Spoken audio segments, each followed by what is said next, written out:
One of the core ideas behind GVV is based on a lot of the research that suggests that if you want to actually build people's capacity to behave in certain ways, that rehearsal, practice, pre-scripting, and peer coaching are very effective ways to build not only the competence and the confidence, but just the habit of acting on your values. And so one of the ways I like to talk about that is the idea of developing a kind of moral muscle memory. Years ago, I was taking a self-defense class, and unlike most of the self-defense classes where they would just teach you certain moves, like fist to bridge of nose or heel to instep, this class would actually it would teach you those things. But then once you knew the moves, they'd bring in a gentleman in a patent suit, sort of like the Michelin Man, and they would ask him he would attack us full force, and we would get the chance to use these moves on him full force because he was protected.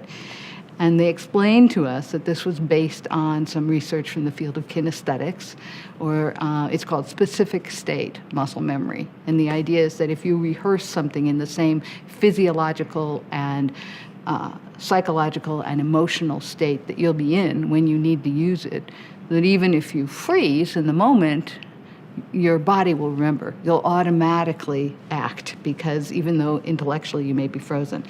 So I got to thinking when I was taking this class, could you create a moral muscle memory? Could you actually create default behavior, default to voice, to speaking about your values, but not just to speaking up, but a default to informed voice?